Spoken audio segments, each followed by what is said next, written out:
Georgia and this is The Sound of Georgia. So you may have seen in the past couple of days some news that Princess Diaries 3 is actually happening.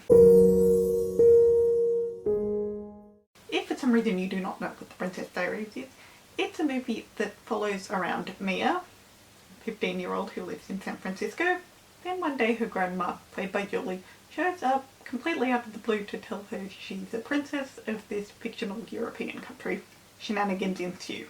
It came out in 2001, the sequel came out 3 years later in 2004, and every young girl my age fell in love with it. And unless this is your first video here, you probably know that I really don't like it. Not anymore, at least. And there has been talk of Princess Diaries 3 for a while, but now it's actually happening. Woot. I don't think it's any coincidence that it's coming now. Like Disney's remaking live-action versions of everything in the Renaissance, having the Princess Diaries 3 come out around now will be wonderful for the people who loved it as kids. But not so much for the people who fell out of love with it as an adult. Not a lot has been confirmed so far. Adrita Mukherjee, probably butchered that pronunciation, is writing the script. Deborah Martin Chase is doing the screenplay, and she was the person who did the original 2 films. And of course Gary Marshall is no longer with us, so it will obviously have a different director. Nobody has been officially cast yet, but Anne Hathaway has said multiple times that she has supported this. She also said, if there's any way to get Julie Andrews involved, I think we would make it work. We would go to wherever she was and put a green screen behind her and just make it happen. So that is what Anne has said.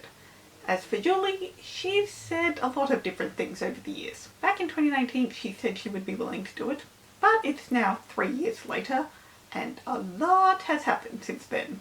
Also, it's not like they're going to start filming tomorrow, so by the time that gets underway it will have been even longer. There was also a point, I believe it was 2020, where she said if they were going to make Princess Diaries she wished they would hurry up and get on with it because I'm getting awfully old. So all that could lead to probably, but her most recent comment on it was earlier this year when she said she thought it was a bit too late, which, preach! I agree. Obviously I don't like Princess Diaries, but as far as the possibility of a sequel, or in this case a threequel, goes, I feel like they lost the perfect time to do that around 2010. At this point, it's been 18 years since the sequel came out.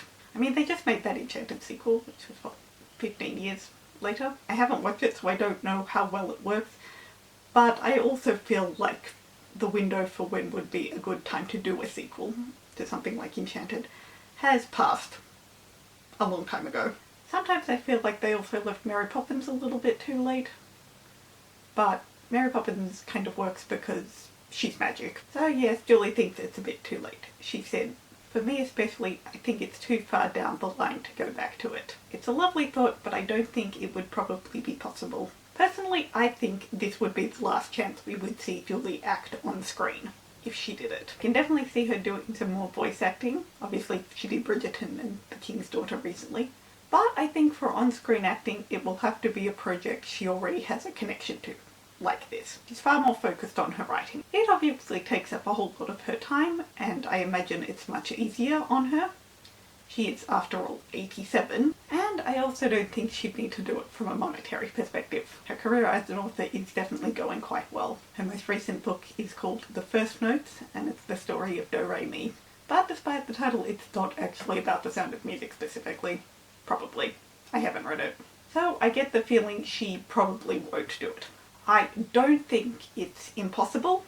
After all, impossible things are happening every day. I saw Cinderella last week at the theatre and it was amazing. The next video will probably be about it. Nicholas Hammond was in it. I loved it so much. So, not impossible, but I think it's very unlikely. With that said, if I think she doesn't agree to do it, their best decision would be to cut Clarice entirely. Given the time gap, it wouldn't be unreasonable to assume that her character had passed away. Killing her off would be hard, but I think it would be better than trying to replace Julie Andrews. Again, obviously they made the Mary Poppins sequel much later. When it's a realistic story, you can't replace Julie Andrews. With Mary Poppins, I'm not entirely convinced she is not a Time Lord from Gallifrey and her magic carpet bag is her version of the TARDIS. I'm not a Whovian. Mary Poppins Returns also has Lynn, so I'm biased. It seems to have been confirmed that the story for Princess Diaries 3 will continue on with Mia, not be a reboot. As I was compiling all this information, I had a thought that maybe it could be about Mia's daughter, or she could at least be a character. If they follow a real-world timeline, Mia will be in her 40s. So just like I don't think it's unreasonable that Clarice might have passed away, I don't think it's all that unreasonable to think that Mia may have become a mother. I do think that could actually be very interesting, with her daughter taking on Mia's role, and Mia being more like Clarice. But then again, maybe that actually might make it a reboot.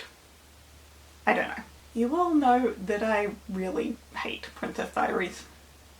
Not for the quality of the film itself, but for its cultural and societal impact on my generation. It came out when I was 6 years old, and as a kid, I loved it, like pretty much every girl my age. And that actually all happened within my Sound of Music hiatus. Then I watched Sound of Music again, and met Julie, and went to university. The first comment from everybody who found out I met Julie was about the Princess Diaries. I love the Princess Diaries! You must love the Princess Diaries! The Princess Diaries is wonderful. By the end of it, I just wanted to bang my head against the wall and go, how can you love Julie more in this than anything else? Haven't you seen Sound of Music? The answer is no. I know at least one of the people I talked to had not seen Sound of Music. So, the million-dollar question regarding Princess Diaries 3. Will I watch it? I honestly don't know. I don't even know whether Julie appearing in the movie would make me less likely or more likely to watch it. My first thought was that I probably would see it, but even if Julie's in it, I don't know. While I did see everything she made for a very long time simply because she was in it, I've backed off from that in recent years. And I'm okay with that. In fact, I think it's made me happier. I used to watch Sound of Music once a month. I've only watched it once this year. And watching it that much less is actually better for me. So maybe skipping out on Princess Diaries 3 will be the best thing for me to do. We'll have to see how it all plays out. That's everything I've got for today, guys. I hope you enjoyed. Let me know in the comments what do you think about all this. Stay safe, guys. Feel free to like and subscribe, and I'll see you in my video next time. So long for a while.